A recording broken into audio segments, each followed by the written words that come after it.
안녕하십니까 유튜브 시청자 여러분, 황금미크입니다. 지난번 출산율 2편에 이어 이번에 3편을 찍어보도록 하겠습니다. 지난번에 종교에 관한 얘기를 했었는데 이번에는 이제 문화편에 대해서 합니다. 근데 문화편이 좀 결혼 문화만 중점을 다룰 겁니다. 왜냐면은 이게 우리나라는 이제 혼외 출산은, 그러니까 동거 출산은 전혀 인정하는 나라가 아니기 때문에 사회적 분위기와 풍토도 그렇고, 그렇기 때문에 결혼 문화 쪽을 먼저 다뤄보도록 하겠습니다. 대한민국 문화를 다루기에는 너무 방대하고 정보가 많아서 제가 추려서 결혼 문화편만 다루도록 하겠습니다. 네, 지금 우리가 잘 익히 아는 결혼의 듀오에서 나온 정보고요. 평균 결혼 비용이 대략 2억 9천만 원 된다고 합니다. 네, 어마무시한 금액이죠. 남성분들은 1억 7천만 원, 여성분들은 1억 1천만 원 가까이 가지고 있는 게 결혼 비용이 든다고 합니다. 예, 이러니 결혼이 잘 안 되는 거죠. 제가 교육편에서 보셨으면은 이해되실 겁니다.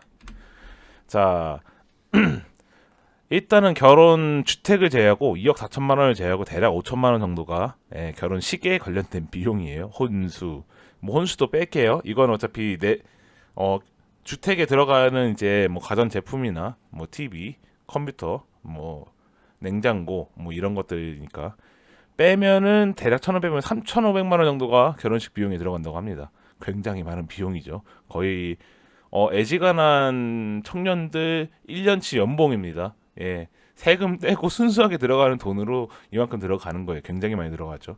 이러니까 결혼 비율이 낮아지죠, 점점. 자, 그리고 이제 결혼 문화 측 이제 풍습을 생각하면은 간단하세요. 보통 어른들이 이제 내 자식이 월세 집에 살기 바라지 않잖아요. 그런 거 똑같은 거죠.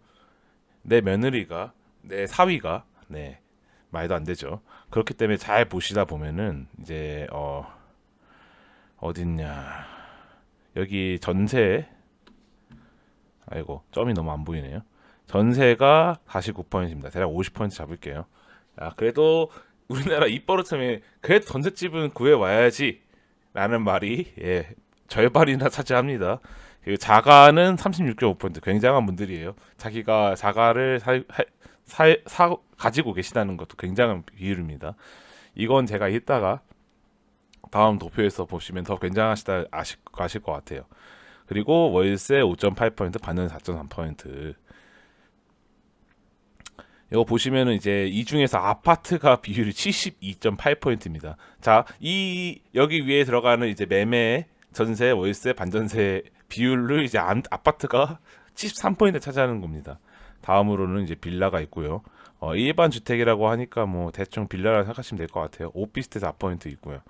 서울 같은 경우는 어마무시한 가격인데도 불구하고 아파트가 56%나 가지고 있어요. 굉장히 대단합니다. 대한민국 사람들. 버는 돈에 비해서 굉장합니다. 다들. 이 이유가 좀 있으면 뒤에 나옵니다. 자, 이런 것도 이제 제가 하나 깨알로 갖고 왔는데 국가에서 좀 도와줬으면 좋겠어요. 출산율 감소, 쓸데없는 비용 말고 이런 걸도 소득공제를 좀 해주고, 네, 이런 거 돈 쓴 데에 대한 비용을 제대로 나라에서 이제 인정해주고, 이런 거라도 조금 세금을 감면을 해주면 조금이라도, 그러니까 0.02%라도 좋지 않을까, 저는 그렇게 생각합니다. 좀 부담을 좀 줄여줘야 돼요, 신혼부부들한테. 자, 이제 지금 이제 출산율이 감소되는 이유가 여기서 나오는 거예요. 자, 고정비가 17년 동안, 여기 대략 17년이 대략 17년 동안 빚을 갚아야 합니다. 고정비용으로 80만 원씩 나가는 거예요. 대한민국에서 중위소득으로 평균적인 이제 20대, 30대로 칠게요. 결혼 연령이 높으니까 요새 30대가 평균적으로 한 300만 원 정도, 350만 원 정도 번다고 생각하시면 되는데, 그 중에 이제 부채로만 내 빚만 갖고 70만 원, 80만 원씩 나가는 거예요. 고정 비용이 80만 원 빼고 계산하는 겁니다. 그럼 이제 350에서 80만 원 빼면은 계산하면은 한 270만 원 되겠네요. 네, 제가 이게 좀 머리가 좀 딸려서 한 방에 슉슉 계산이 안 됩니다. 굉장한 분들이에요. 그러고 이제 아이를 출산하면은 저희 평균적인 양육비라고 있는데 아이 한 명 키우는데 대략 4억 가까이 들어갑니다. 네, 4억이나 들어가요. 그럼 이제 4억을 애가 성인이 될 때까지, 자, 응애가 태어나서 이제 응애를 20살까지 키운다고 가정을 했을 때 4억이 들어갑니다. 20년 할부로 계산할게요. 이게 너무 아이를 사람을 돈으로 계산하면 안 되지만 우리한테 직접 와닿습니다. 피부가. 자, 4억을 이제 20분의 1을 합니다. 20년을 나누면 4천만 원, 2천만 원 되죠. 이거 월로 환산하면은 고정비로 대략 150만 원 정도 지출이 되는 겁니다. 자, 여기서 아까 평균 소득을 말씀드렸죠. 소득은 올라가긴 합니다. 나이가 먹을수록. 근데 은퇴 시기도 빨라지죠. 자, 80만 원에다 150만 원을 플러스 알파 하면 됩니다. 230만 원의 지출 비용이 나옵니다. 네. 그럼 나머지 비용으로 이제 해야 되는데 중요한 건 이제 출산율이 감소하지 않으려면 2명 이상은 낳아야 돼요. 그럼 이게 2배 더블로 올라가는 거죠. 뭐 중첩이니까 줄어들 것이다라고 볼 수도 있지만 올라가게 됩니다.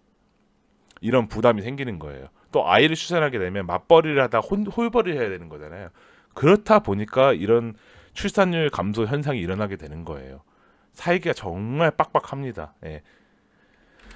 보면은 제가 아까 말씀드린 대로 자 20대 미혼 남녀 가연에서 조사했습니다. 네. 듀오랑 가연 쌍으로 이제 결혼정보 회사죠. 자 대략 1000명 정도니까 뭐 아주 틀리진 않을 거예요. 남녀 각 500명, 나이대도 딱 MZ 세대입니다. 자, 굉장하신 분들이에요. 제 유튜브 시청자 여러분들 중에서 자가를 가지고 계시다. 아주 굉장하신 분들입니다. 상위 15%에 들어가 있습니다. 네, 상위 16% 들어갈게. 상위 16% 굉장하신 분들이에요. 요 황금 밀크가 굉장히 칭찬합니다. 네, 열심히 사셨고 굉장하신 분들이에요. 자, 나머지 84.2%. 이 사람들이 나쁜 게 아니에요. 이건 평범한 거예요. 자, 그럼 여기서 이제 마련 방법이 나오게 됩니다. 부모님한테 손을 벌린다. 네, 47%. 결국 결혼도 내 집이 있으면 더 좋은데 내 집을 마련할 방법? 내 부모님한테 손을 벌린다. 방법 중에 제일 첫 번째예요. 자, 스스로 마련한다. 다들 왜 이렇게 어깨에 짐을 많이 짊어지고 계신지 모르겠어요. 은행 대출을 한다. 자, 이거 두 개 다 결국 스스로 하는 겁니다. 은행 대출도 은행에서 내 이름으로 대출 받기 때문에 본인이 하는 겁니다. 대략 50%는 본인이 하는 거고 나머지 50%는 부모님 손을 빌린답니다. 네. 조금 이제 수치 조금 민감하신 분들은 좀 감안해 주세요. 예, 죄송합니다. 자, 파트 2. 마련할 계획, 은행 대출. 역시 우리의 금융 형들. 내가 열심히 이제 월급 통장도 받아오고 신용카드 썼던 그 은행 형들한테 가서 손을 빌리는 겁니다. 자, 43.7% 마련 계획. 자, 대략 한 80% 이상, 85%라고 보면 되겠네요. 퍼센티지로 보면. 자, 스스로 마련합니다. 네, 이 무거운 짐을 스스로 마련하게 되는 거예요. 아까 제가 그 보여드린 그 부채 상환표가 이렇게 계산이 되는 거예요. 아유, 굉장하세요. 대한민국 2030 청년들 굉장합니다. 네. 이렇다 보니까 짐이 무거워지다 보니까 아이를 가지기 선뜻 더 고민을 많이 하게 되는 거예요. 뭐 육아 비용이라든가 그럼 육아에 대한 금액 뭐 여러 가지 다 했을 때 다들 선뜻 이게 하기가 좀 부담스러운 거예요. 그러다 보니까 이게 늦어지는 거고요. 자, 이제 혼인 연령에 대해서 말씀드릴게요. 나이가 제가 올라갔다 했잖아요. 대한민국 초혼 연령은 남자 33세, 여자 31세입니다. 이게 평균 초혼 연령입니다. 이게 아까 교육편에서 아까 이제 짧게 말씀드리고 넘어가면은 제가 1편 교육편을 찍었는데 학령 인구가 너무 많아요. 왜냐면은 요새는 30살, 29살도 공시생으로 공부하시는 분들도 많고 일단 기본적으로 우리나라 테크트리 탄다고 계산할게요. 4년제를 나왔다. 그럼 남자 기준으로 26에서 28입니다. 네, 뭐 이제 재수했다거나 그런 거 제외하고요. 그럼 그때 처음 초년생을 시작을 하는데 28부터 33세쯤 되면 이제 보통 회사에서 한 대리쯤 달죠. 5년 근무했으니까 대리쯤 되면 이제 결혼한 이제 정년기 됐다는 거죠. 그러면 아까 보여드렸던 1억 7천을 가지고 있어야 합니다. 예, 평균이에요. 예, 높을 수도 있고 낮을 수도 있는 사람들 합친 건데 그 비율이 그겁니다. 여성분들도 31세신데 똑같이 남자분과 같이 했다고 치면 24살에 이제 사회생활을 하게 되는데 2년 그러니까 즉 7년이죠. 7년간 1억 1천만 원 정도는 가지고 있으셔야 합니다. 평균적인 거예요. 이거 더 낮을 수도 높을 수도 있어요. 그러다 보니까 이게 점점 늘어나는 거예요. 결혼이 미루거나 아예 안 하거나 이렇게 많이 나오잖아요. 이게 점점 이게 늘어나고 있는 거예요. 나이가 학력이 높아지는 만큼 결혼 나이도 늘어나는 겁니다. 이게 통계청에서 발표했는데 이거 좀 보기 힘드시잖아요. 제가 가져와 놓고도 내가 이걸 왜 올렸나 이 생각이 들었습니다. 이건 깔끔하게 이제 혼인 통계인데 이게 무슨 주식 코스피 우리 옛날에 꼬라박듯 딱 그렇게 내려가고 있어요. 야, 코인인가? 무슨 뭐 그래프가 무슨 일이 일어난 거야 대한민국에 도대체? 뭐 전쟁이라도 일어났나요?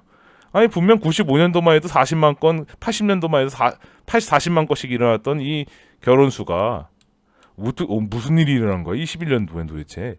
네. 지금 제가 태어난 2030 세대 때는 분명 이만큼 태어났는데 야, 이게 무슨 일이에요? 이게 도대체 뭐 대한민국에서 뭐 전쟁이 일어난 것도 아닌데 갑자기 막 20만 건이 내려간 거예요. 지금 출산율 통계를 보셔도 마찬가지지만 대략 혼인 건수만큼 쭉쭉 떨어지고 있어요. 그러니까 대한민국이 혼외 출산을 전혀 인정하는 나라가 아니고 이제 혼인해서 출산을 해야 된다는 게 우리나라의 이제 그 유교 3위일체 문화, 예. 선비일체 딱 그 문화 있습니다. 그런 문화가 이렇게 빚어낸 결과가 아닌가. 아주 정말 끔찍한 통계예요. 제가 통계들을 갖고 볼 때마다 제가 보고도 놀라지만 한 번 보고 또 놀래네요. 오늘 보고 무슨 일이 있었는지 대한민국에 이게 굉장한 스펙트럼으로 내려가고 있어요. 이 정도면은 거의 대한민국에 미사일 들어졌다 뭐 이래도 누가 봐도 믿을 것 같아. 통계만 놓고 보면은 이날에 이때쯤에 뭔 일이 일어난 것 같아요. 분명 경제는 훨씬 올라갔는데 이때가 훨씬 살기 좋고 문화도 좋고 다 좋은데 무슨 일이 이때 격변기가 일어나는지 보통 이제 잘 되면 이렇게 올라가야 되는데 무슨 뭐 이렇게 수직 낙하로 뭐 그냥 지하 땅굴이 없어요. 거의 이 정도면 이거 뭐 그냥 도표가 어떻게 되는지 잘 모르겠네요. 통계청에서 낸 거예요. 중요한 게 이게 이거예요. 예. 굉장히 엄청나죠. 지금 이런 상황입니다. 제가 이제 심각하다고 말씀드리는 거는 이제 무서워하고 공포에 떨고 망했다가 아니라 우리는 이렇게 출산율이 낮아지고 그 다가올 인구 쓰나미 대비를 하라는 겁니다. 저는 알고 쓰나미를 맞고 저 언덕 위로 도망갈 것인가 쓰나미를 그냥 맞을 것인가는 다르잖아요. 네, 영화 해운대 보시면 쓰나미 오잖아요. 막 도망가는 사람들 그런 거랑 똑같습니다. 안전지대로 가야죠. 우리는 부디 제 시청자 여러분들께서 미리 파악하시고 지금이라도 그 출산율 감소의 여파를 피할 수 있는 뭐 돈을 모은다든가 가장 빠른 방법 중에 하나겠죠. 뭐 그런다든가 뭐 다른 방법을 찾으셨으면 좋겠어요. 저는 이걸 눈 뜨고 맞고 싶지 않거든요. 그렇기 때문에 여러분들께 이렇게 나누고 있는 거고요. 오늘 이렇게 이제 결혼 문화와 이제 결혼 현재 연령 뭐 통계 그래프 같은 걸 가지고 여러분들과 이야기 나눠봤는데 생각보다 문화 측은 좀 방대하더라고요. 한국 문화 측에서. 이제 유교 문화이기 때문에 삼위일체가 강력하기 때문에 근데 우리나라도 이제 저 유럽이나 미국처럼 이제 혼외 출산 그러니까 동거 출산이나 뭐 이제 결혼을 혼인 신고를 안 해도 그런 걸 좀 이제 인정해주는 문화로 가야 하지 않을까 그렇게도 늘려야 되지 않을까. 지금 비용을 보니까 상상을 초월해요. 2억이 나왔어요. 지금 2억이 이게 2, 3억이 나오는데 이게 상상을 초월하는 비용입니다. 일반 서민들은 이 정도 돈을 갖고 있지 않아요. 다 빚입니다. 결혼을 한 번 하는데 빚이 생기는 거예요. 결혼을 했는데. 이런 거 보면 좀 문화가 아무래도 우리나라가 좀 이제 허례허식 문화가 좀 강하죠. 좀 있어 보이려는 문화도 있고 좀 이제 가오 잡는 문화도 있고 남자라면 뭐 여자라면 뭐 이런 문화가 있기 때문에 조금 탈피할 필요가 있지 않는가 싶습니다. 네.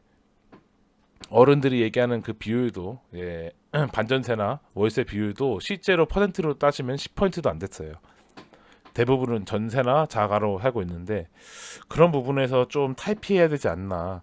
그런 문화가 좀 조정돼야 되지 않는가. 이게 좀 심각하다고 생각합니다. 이렇게 오늘 이렇게 3편에서 진행 나눠봤고요.